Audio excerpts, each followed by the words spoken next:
My dear friends, जैसा हम लोगों ने फंडामेंटल राइट को कंप्लीट कर चुके हैं, अब हम लोग directive principle of state policy पढ़ेंगे। ठीक है, तो directive principle of state policy, पहले हम इसके हिंदी के अर्थ को जान लेते हैं। जब इसके हिंदी हम समझ जाएंगे ना, तो हमें इसे समझने में बहुत आसानी होगी। डायरेक्टिव मतलब होता है ना दिशा देना, निर्देश देना। कहते हैं डायरेक्शन से डायरेक्टिव बना है। ठीक है, मतलब एक हम डायरेक्शन दे रहे हैं, उसी से डायरेक्टिव आया है। एक प्रकार से इसे नीति निर्देशक तत्व भी कहा जाता है। निर्देश देना, डायरेक्टिव देना। ठीक है, और आगे प्रिंसिपल, तत्व कहें, वैल्यूज कहें, आइडियाज कहें, आइडियल्स कहें। ठीक है, principal of state policy. State मतलब राज्य। स्टेट का डिफिनेशन आर्टिकल 12 में, आर्टिकल 12 अनुच्छेद 12 में हम लोग ऑलरेडी कर चुके हैं। ठीक है, पॉलिसी मतलब नीति। नीति निर्देशक तत्व किसके लिए?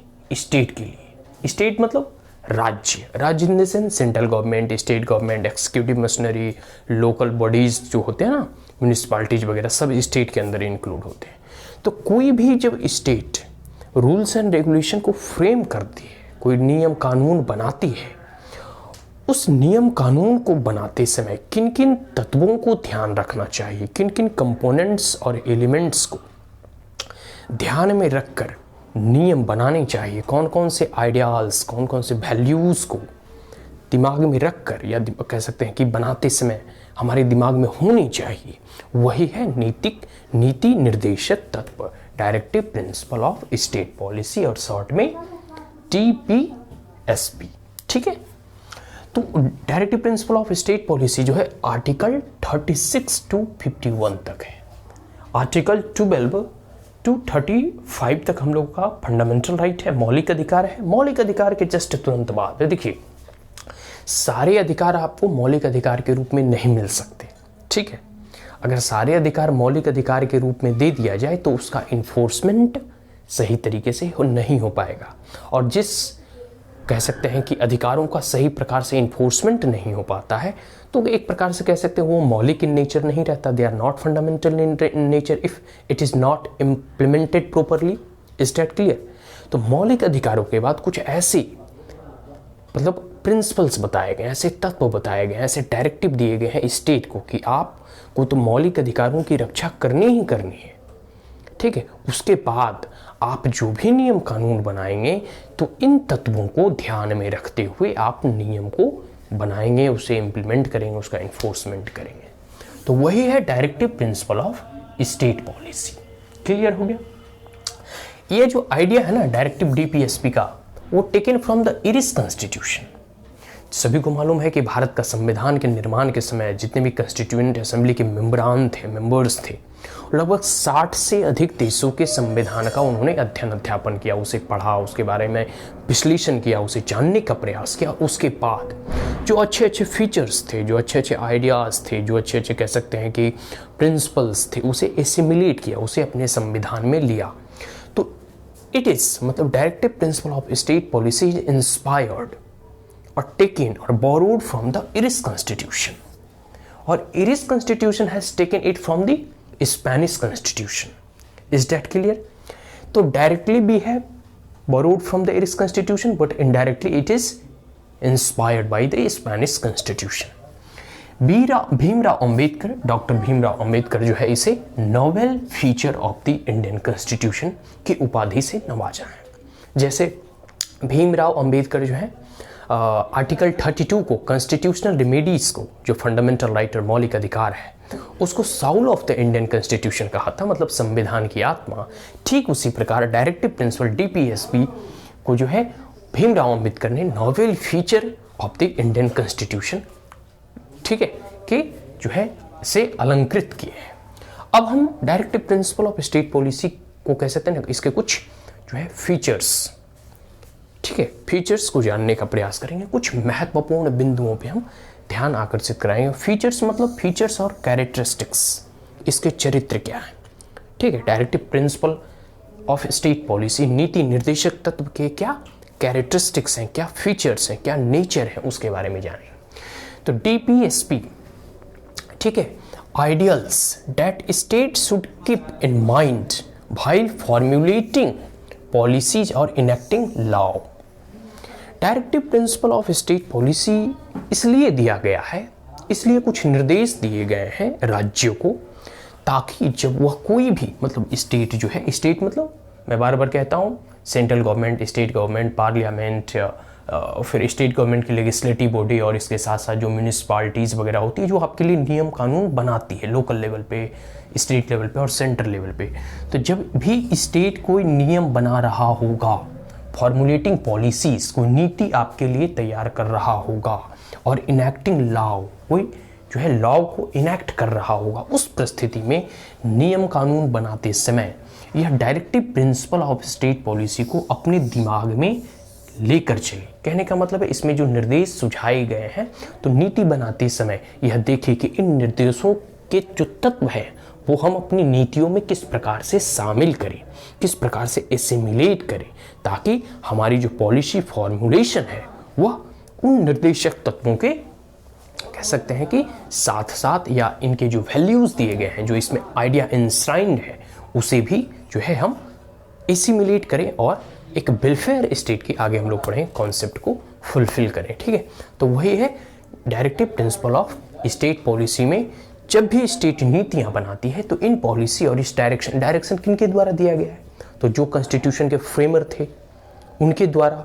तो उनके आइडियल्स को आने वाले भविष्य में जब कोई भी सरकारें डेमोक्रेसी में बदलती रहती है, हर 5 साल में कोई भी सरकारें जब नियम बनाएगी, नियम को फॉर्मुलेट करेगी, उसे इनैक्ट करने का प्रयास करेगी, उसमें अमेंडमेंट लाने का प्रयास करेगी, तो वह यह जांचेगी कि क्या उसमें हम नीति निर्देशक तत्वों के जितने भी तत्व हैं, जितने भी प्रिंसिपल्स हैं डायरेक्टिव प्रिंसिपल का, उसे हम कितना अधिक से अधिक उसमें हम शामिल करने का प्रयास करें, ताकि वो पॉलिसी अधिक जो है कह सकते हैं कि सिटीजन के वेलफेयर में इन्फोर्स हो सके, इम्प्लीमेंट हो सके और उनका बेनिफिट कर सके। ठीक है, तो पहला ये फीचर्स है। दूसरा है resembles instrument of instructions. Instrument of instructions जो है ना, ऑलरेडी हम लोग का एक जैसे हमारा संविधान जो है ना एक बार ही 1947 में या कॉन्स्टिट्यूएंट असेंबली के गठन के बाद ही निर्माण हो गया, ऐसा नहीं है। हमारे संविधान का एक इवोल्यूशन हुआ है, इसका एक पास्ट है, जिससे कई एक काउंसिल एक्ट आए, पिट्स इंडिया एक्ट आया, रेगुलेटिंग एक्ट आया, जो ब्रिटेन के द्वारा रिफॉर्म्स मेजर लिए गए हैं, वह भी एक संविधान का ही हिस्सा है कि धीरे धीरे सोसाइटी किस प्रकार से इवॉल्व होती है, उसका इवोल्यूशन किस प्रकार से होता है। फिर चार्टर्ड एक्ट आया, गवर्नमेंट ऑफ इंडिया एक्ट आया, फिर गवर्नमेंट ऑफ इंडिया एक्ट 1935 आया, इंडिया इंडिपेंडेंस एक्ट ऑफ 1947 आया। तो उसमें भी कॉन्स्टिट्यूशन के मूल्य, पार्लियामेंट्री फॉर्म ऑफ डेमोक्रेसी, ये सब सारी चीज़ जो है इंश्राइंड ऑलरेडी थे।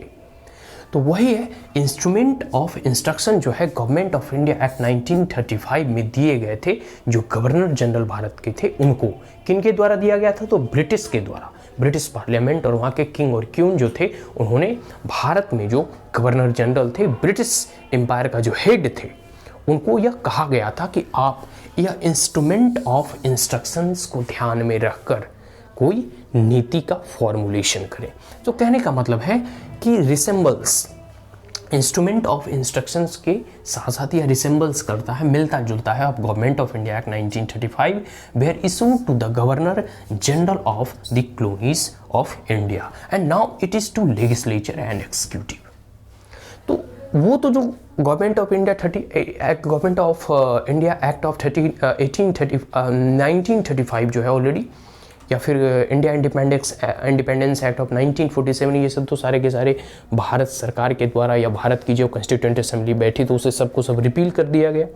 लेकिन इसके साथ साथ जो कुछ अच्छे वैल्यूज़ थे, जो कुछ अच्छे आइडियाज़ थे, जैसे रिप्रेजेंटेटिव फॉर्म ऑफ गवर्नमेंट हो गया, फंडामेंटल राइट्स हो गए, या देखो directive principle of state policy. कहने का मतलब है कि हमने कई एक देशों से कॉन्स्टिट्यूशन को बोरो किया है। तो यूनाइटेड किंगडम, हालांकि हम इंडिपेंडेंस हो गए, लेकिन यूनाइटेड किंगडम में जो पॉपुलर और कह सकते हैं कि एक रिप्रेजेंटेटिव फॉर्म ऑफ डेमोक्रेसी है, जो पार्लियामेंट्री फॉर्म ऑफ डेमोक्रेसी है, उसे हमें अडॉप्ट किया है। तो उसके साथ साथ जो है बहुत सारी चीज़, जैसे प्राइम मिनिस्टरशिप ऑफ गवर्नमेंट हम लोग ने अडॉप्ट किया। ठीक है, तो वो उसी वक्त जो है हमने इस इंस्ट्रक्शंस को भी कुछ हम एब्जॉर्ब किए, कुछ एसिमिलेट किए और उसमें हम कुछ अपना भी जोड़े। भाई भारत का दर्शन, भारत की फिलॉसफी, भारत का कह सकते हैं कि एम और लक्ष्य जो उस वक्त के महात्मा गांधी ने या फिर जितने भी फ्रीडम फाइटर्स थे उन्होंने देखा था, जो ड्रीम किया था आइडिया ऑफ इंडिया का कि किस प्रकार का हमारा भारत होगा, उन्होंने भी कुछ इस directive principle of state policy में अपने तत्व दिए हैं। आगे हम लोग उसमें पढ़ेंगे, ठीक है। तो अब जो है लेजिस्लेटिव विंग है, अब तो खैर अंग्रेज चले गए, गवर्नर जनरल चले गए, तो लेजिस्लेटिव विंग और जो एग्जीक्यूटिव है वो जो पॉलिसी को बनाती है, पॉलिसी को इन्फोर्स करती है, उसका इनेक्टमेंट करती है, उस समय यह इंस्ट्रूमेंट ऑफ इंस्ट्रक्शन की तरह अब directive principle of state policy को फॉलो करती है, ठीक है। वो कोई इंस्ट्रूमेंट ऑफ इंस्ट्रक्शन तो खत्म हो गया, लेकिन उसके समदर्शी समकक्ष में directive principle of state policy के जितने भी प्रिंसिपल्स और तत्व हैं उसे फॉलो करने का वो प्रयास करती है। आगे है DPSP, constitute very comprehensive economic, social and political program. Directive principle of state policy जो है इसमें जो कह सकते हैं कि आर्थिक, सामाजिक और राजनीतिक बहुत सारे ऐसे प्रोग्राम्स हैं जो कि समाहित हैं। फंडामेंटल राइट में मोर और लेस कह सकते हैं ना कि एक प्रकार से जो भी अधिकार दिए हैं उसका कुछ लिमिटेशंस है। लिमिटेशन इन द सेंस की कुछ हद तक ही फंडामेंटल राइट है। अब जैसे right to employment fundamental right में नहीं है, बहुत सारे लोग बेरोजगार हो रहे हैं, और राइट टू प्रॉपर्टी को जैसे देखो डिलीट कर दिया गया। तो जो आर्थिक मूल्य है, ठीक है, आर्थिक इकोनॉमिक जो जस्टिस है, डॉक्टर अंबेडकर कहते हैं कि economic and social justice is necessary, otherwise political justice is irrelevant.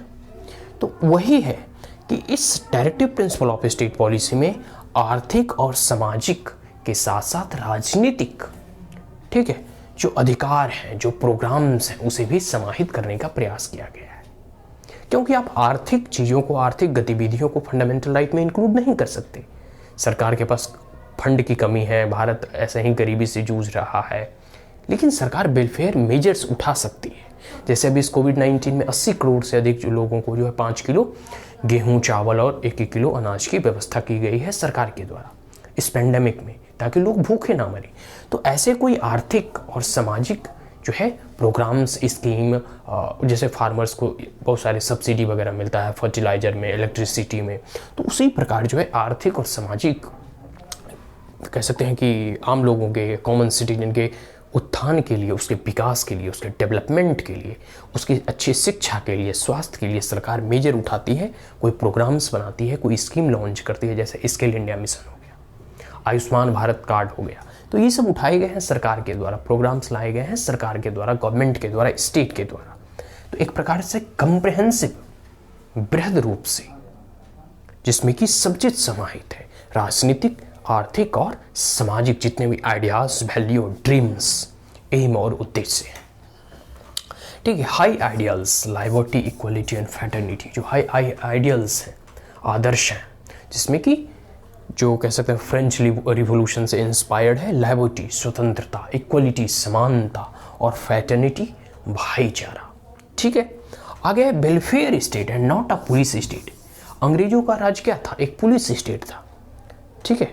Police state in the sense कि वहाँ किसी को भी जब भी मन करे मार्शल लॉ लगा देना, जब भी मन करे किसानों से अधिक लगान वसूलना, जो लगान नहीं देता उसके ज़मीन जायदाद की नीलामी कर देना, और जितना भी टैक्स कलेक्शन हो रहा है वो सब ब्रिटेन भेज देना, भारत के लोगों पे खर्च नहीं करना, एक मतलब पुलिसिंग होता था, किसी को भी बंद कर देना, इनजस्टिस होता था वहाँ की, मतलब ब्रिटेन के द्वारा जो है सभी को मालूम है कि हर जगह स्लेवरी वगैरह अधिक प्रचलित था, रेशियल इंडिस्क्रिमिनेशन था, ठीक है। भारत के लोगों को या भारतीयों को जो है उच्च सेवा और उच्च पदों पर भर्ती नहीं करना। तो वही है कि अब जो हमारा उद्देश्य है स्वतंत्रता प्राप्ति के बाद, वो है welfare state, not a police state.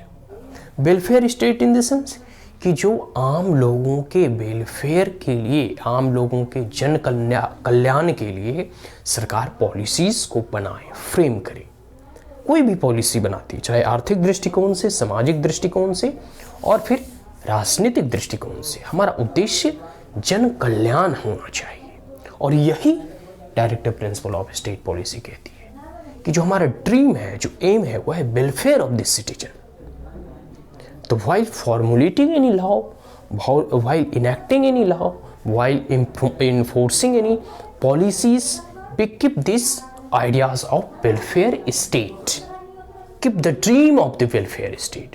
So we will able to enact in such a way that the welfare of the common citizen will achieved by the government of or the state of the country.